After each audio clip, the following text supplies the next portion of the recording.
came up, hit my heart, and it was awesome. And they did like 2 or 3 times. I was like, and you know, I don't even really like how wine makes me feel. I don't really like do any kind of, I do drugs, but I do prescriptions. I don't do drugs. But that I would do recreationally. If it weren't for the, you know, the danger of the sudden bleeding out, I would do that recreationally.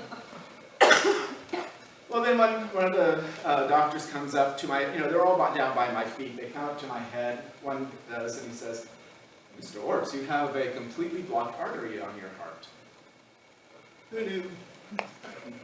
He said, "Well, we're going to consult with some other doctors and decide whether or not we can open it with a stent, or if we're going to have to saw open your rib cage, crack you open, and touch your bare heart with our latex hands." I'm paraphrasing. And I said, "Well, the former, please." And he said, "And these doctors, they don't have much sense of humor. They just kind of scowled me. Yes, of course." And they went to another room and talked about me behind my back. You know. What follows is a reenactment of an actual event, but the names have been omitted to protect the condescending. Yeah. And I said, "Doctor, what is this? I don't know what this is. I don't know why I'm taking it." "That's just what people like you take." Mm. "Oh, okay. Wait, what?" "People who have what you have, take those. People who have what I have, take these." I fired him. Daddy fell over dead one Sunday morning. They said it was a massive heart attack, but even after my own heart event, I still think of it as he just fell over dead one Sunday morning. The way Mama described it was as if he had been hit really hard by something, like in the face or the chest, and he just fell flat, straight back, like just over like a tree. He didn't crumple. He just, like, as long as he was tall, just...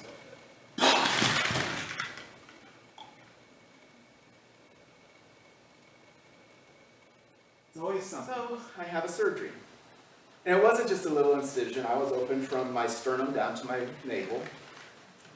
Woke up with these, you know, of course, stitches and glue. They use glue now. And some strips that had soaked up a little bit of blood. They kind of looked like bacon. I was really amused that I was held together by bacon. I was really well taken care of. Then I got home and people brought me more food than I could eat. I slept a lot, so my cat was really happy. I had to sleep with a pillow on my stomach because he wanted to do this, and that was not going to happen. But the cat was happy. I don't know, it was very well taken care of.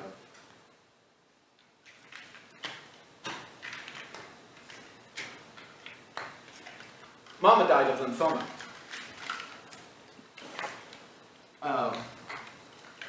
At one point, we thought that she had it beat.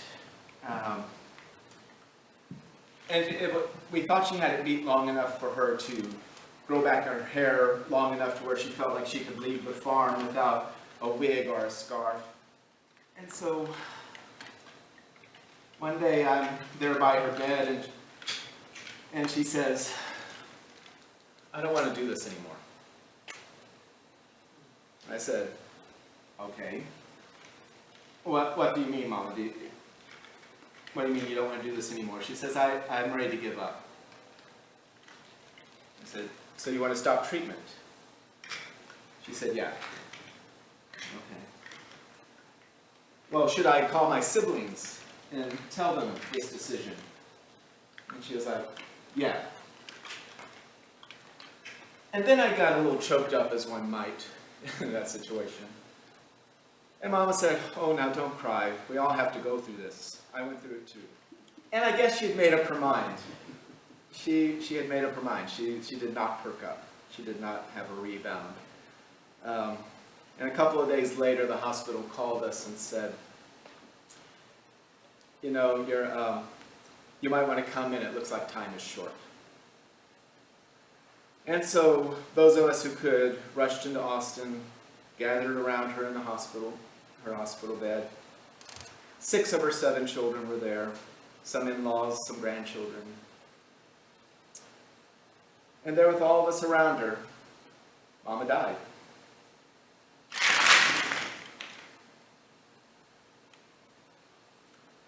We all have to go through this, she said. So, spring of 2018, I'm in the surgeon's office. We're having like a 5-year anniversary. And he had taken a fresh CT. I'd had a CT every year since the surgery. And this was the 5th anniversary one. And he said, you know, everything stayed together great. Nothing has grown back. Everything looks good. You know, after 5 years, you don't need to come see me again for 5 years. Great. However, so this was a scan of my entire torso that they took. And he said, you know, your prostate looks a little large. You might want to have that looked at. Okay, so I go see a urologist. Now the urologist, you know, he does his examination, and he's like, you know, it's a little bit bigger than average prostate, but I don't feel anything. It's perfectly smooth. Maybe you just have a big prostate. Okay, great. Something to talk about at parties. Now, if you think the biopsy for the pancreas was uncomfortable, let me tell you about the prostate biopsy. So, I'm laying there on the table. Laying there on the table, wearing nothing but a sheet with armholes. One leg is pulled up for ease of access. And he's back there again with instrument that I don't really have a good look at, but again, I assume has lots of little teeth. And you know, he inserts it. And he says, okay, I'm going to count to 3 and you'll hear it click. And I'm going to do this 12 times. Okay. And you know, they gave me a shot of Novocaine. I mean, what could go wrong? So I'm laying there. 1, 2, 3, click. And I feel it, but okay, I can handle this. We get to about 6, I'm thinking, hey, I've got this. It's going great. Then around 8 or 9 clicks, I'm thinking maybe I don't got this. In fact, maybe I'm about to kick the nice urologist in the face. I didn't, of course. He had a sharp object up my butt. I went to the Depends website, checked out something. You know, some of the cuts of the men's Depends, they're a little bit sexy. I mean, you know, for an adult diaper. I'm like, okay, I'm ready. I'm ready for this conversation. So we go in, my 2 friends and I are sitting there, and we do indeed talk about incontinence, erections, ejaculations. And I mentioned the sexy Depends. And the urologist says, I've seen them on, they're not that sexy. Okay, so my one thing I was holding on to. It says you're young, you're healthy. We caught this really, really early. I mean, only 3 out of the 12 samples showed any signs of it. And you know, if you come and see me regularly, do what I tell you to do, we can just kind of monitor this. It's not an aggressive type. You may die with this, but you're not going to die of it. Right. And that's sort of the thing. For it going at all, it's going great, but it's not that much fun. But that's where I am in this Merry Mortality Mystery Show. I have heart disease. I have diabetes. I have prostate cancer.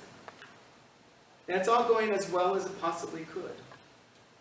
And some people want to tell me, don't you feel unlucky? I'm like, I don't know.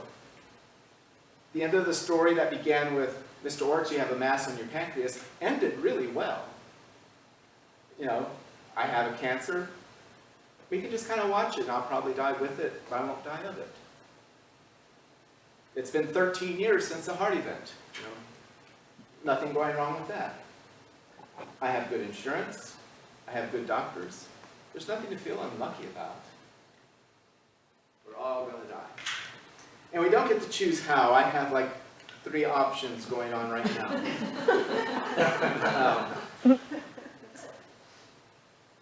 But you know, if you push me even on the bad days, I'm going to tell you, every day is a mercy.